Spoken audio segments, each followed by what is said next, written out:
जय गुरु जी संगत जी, वीडियो को लाइक कीजिए, चैनल को सब्सक्राइब कीजिए और बेल आइकन को प्रेस कर दीजिए ताकि आपको लेटेस्ट वीडियो की जानकारी अच्छे से मिल सके। जय गुरु जी संगत जी, मेरी लाज रखते हो, मेरी शान रखते हो, हर वक्त मेरा गुरु जी आप ही ध्यान रखते हो। फिर क्यों ना आपके गुण गाऊं जब आप ही हर मुश्किल घड़ी आसान करते हो और हर पल आपने इस भक्त का मान रखा है।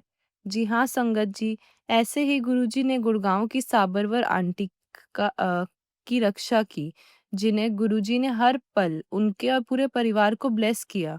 आइए आंटी का सत्संग सुनते हैं। कौन कहता है उसने ईश्वर के दर्शन किए हैं? मैं कहती हूँ गुरुजी मेरे परमेश्वर है। मुझे प्रतीत होने लगा है कि कोई भी देवता मेरे गुरुजी जैसा नहीं है। वह महान है। उनका जैसे ना कोई कभी हुआ है और ना ही कभी होगा। किसी को उन्हें अपने कष्ट बताने की आवश्यकता नहीं है। वह जब वह सब जानते हैं। एक बार उनके पाठ पर अग्रसर होने के पश्चात कर्म स्वयं होने लगता है। आपके काम स्वयं बनने लगते हैं। आपको उन पर विश्वास होने लगता है, आस्था होने लगती है और कभी कुछ मांगना नहीं पड़ता। मेरे पुत्र उद्योग को 1.5 वर्ष की आयु से अस्थमा था। जब मैंने गुरुजी को बताना चाहा तो उन्होंने मुझे रोक दिया और कहा कि ऐसे मैं स्वयं अपना अहित करूंगी। उनका यह कथन उनके आदेश के समान मैंने मान लिया। 2 वर्ष बाद गुरुजी हमारे घर एक विवाह के अवसर पर आए और उन्होंने उद्धव को एक गिलास जल पीने को दिया। मेरे पुत्र को गुरुजी का आशीष मिल गया था और उस जल पीने के बाद उसे कभी अस्थमा की प्रॉब्लम नहीं हुई।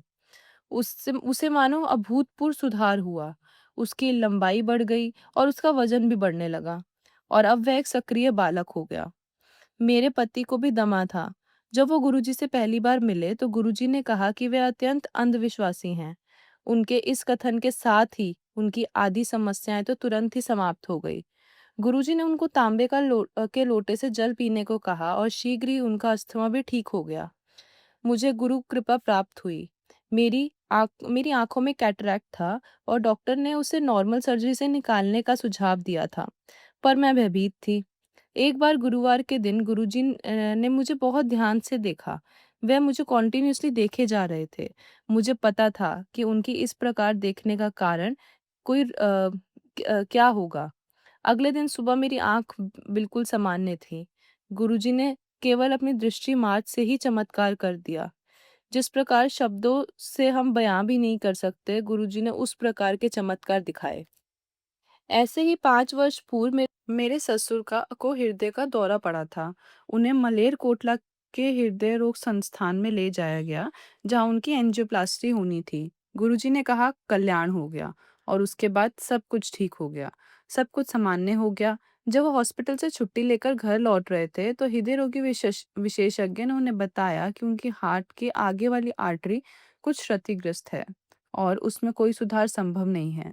घर लौटते हुए जब हम गुरुजी के दर्शन करते हुए आ रहे थे तो उन्होंने मेरे ससुर को शुद्ध देसी घी से बना हलवा खिलाया, जिसके उपरांत मेरे ससुर अपना सामान्य कार्य करने लगे। औषधि के रूप में गुरुजी ने उन्हें प्रतिदिन विस्की के 2 पैक पीते रहने को कहा।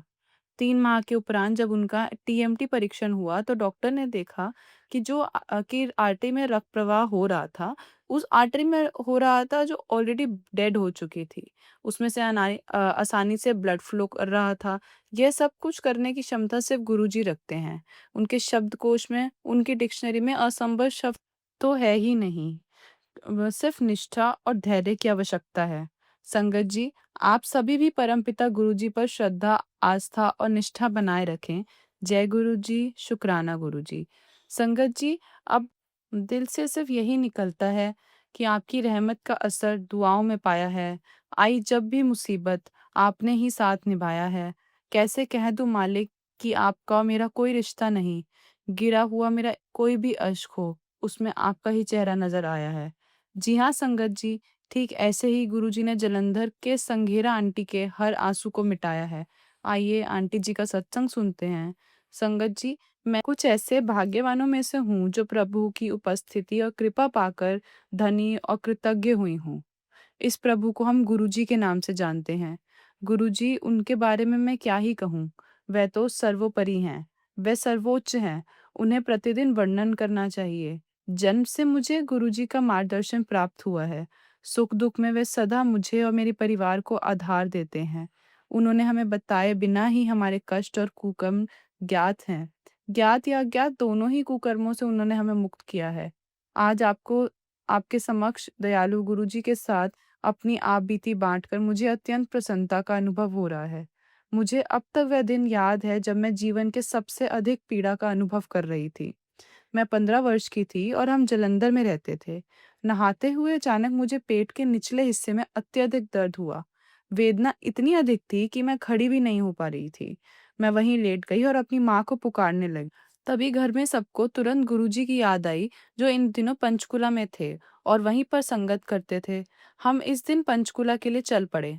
चंडीगढ़ पहुंचकर गुरुजी के पास जाने से पूर्व हमने कुछ टेस्ट करवाने उचित समझे। परिणाम आने पर हम चकित रह गए कि मेरे गर्भाशय में एक फॉलिकल फूट गया था और उसमें से जहरीला जहरीला पदार्थ निकलकर शरीर में फैल रहा था और यदि इसे निकाला नहीं जाता तो प्राण घातक सिद्ध हो जाता। डॉक्टर ने तुरंत सर्जरी करने को कहा, तो हमने मना कर दिया। इस शाम को जब हम गुरुजी के पास पहुंचे और उनको स्थिति से अवगत कराया तो उन्होंने अपने सर्वप्रसिद्ध मुस्कान देते हुए चिंता मुक्त होने को कहा। उन दिनों वह पान के पत्तों को अभिमंत्रित कर रोग के स्थान पर रख देते थे और यह गुरुजी की सर्जरी थी। मुझे लिटाकर उन्होंने वैसा ही किया और 10-15 मिनट विश्राम करने को कहा। उसके पश्चात उन्होंने मुझे अगले दिन पुनः परीक्षण करवाने को कहा। उनमें विश्वास और आस्था बनाए रखते हुए मैंने ठीक वैसे ही किया। हालाँकि मुझे परिणाम का ज्ञात था, डॉक्टर के चेहरे देखकर मुझे अपने गुरुजी पर पूरा विश्वास हो गया। परीक्षण में 20 घंटे पूर्व दिखे फॉलिकल में जो पदार्थ था, अब उसका कोई चिन्ह नहीं था, कोई नामो-निशान नहीं था। प्रसन्नता के साथ होने वाले अचंभा को हम रोक नहीं सकते थे। डॉक्टर भी गुरुजी के बारे में जानने के लिए उतने ही उत्सुक थे, जितना हम उनको बताने के लिए थे। इसके बाद उन डॉक्टरों की स्पिरिचुअल जर्नी की शुरुआत हुई।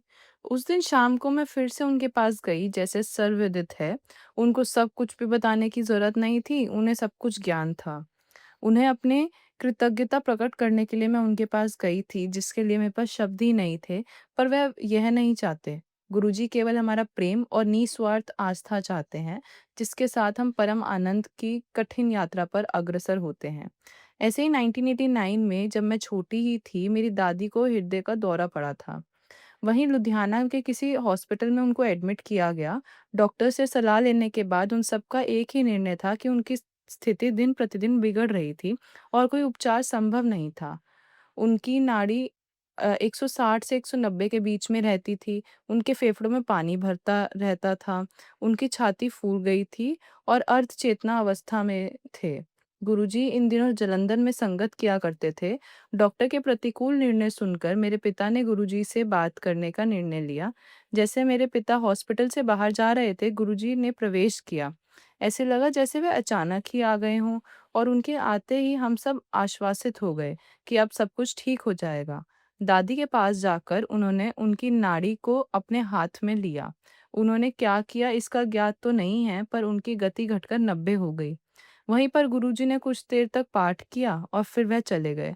धीरे-धीरे हमारे सामने ही दादी की चेतना लौट आई और वह सामान्य हो गई। 18 वर्ष पूर्व उस दिन से दादी की नाड़ी की गति अब तक 90 रही है। एक बार फिर डॉक्टर विश्वास नहीं कर पा रहे थे। यह जानकर कि गुरुजी सदा हमारे साथ हैं, हम गदगद हो रहे थे। हम बहुत खुश हो रहे थे। गुरु कृपा से आज भी मेरी दादी स्वस्थ हैं और प्रसन्नचित्त हैं। अपने अनुभवों का वर्णन करना अत्यंत भाग्यशाली मानती हूँ। हमारी जीवन यात्रा बहुत छोटी है, इसमें ही हम बड़े-बड़े दुष्कर्म करने को तत्पर हो जाते हैं। प्रत्येक मनुष्य को अपने कर्मों के फल तो भुगतने ही पड़ेंगे। स्पिरिचुअल जर्नी कभी भी प्रारंभ की जा सकती है, उसकी कोई उम्र नहीं होती, उम्र से कोई मतलब नहीं होता। हम उसे अभी भी शुरू कर सकते हैं और अपने जीवन में परिवर्तन ला सकते हैं। गुरुजी सच्चे भक्त की सहायता करने के लिए सदैव तत्पर हैं। हम उसे शाश्वत आनंद का मीठा अमृत कभी भी ग्रहण कर सकते हैं, क्योंकि हमारे परमात्मा हमारे गुरुजी सदा हमारे साथ हैं। उन्होंने मुझे इस अनंत सत्य अवस्था को ग्रहण करने के लिए जागृत किया है और स्वयं उस मार्ग पर ले जा रहे हैं। उनसे प्रेम करने का अर्थ परमात्मा से प्रेम करना है और आशीष ग्रहण करना। जय गुरु जी, शुक्राना गुरु जी।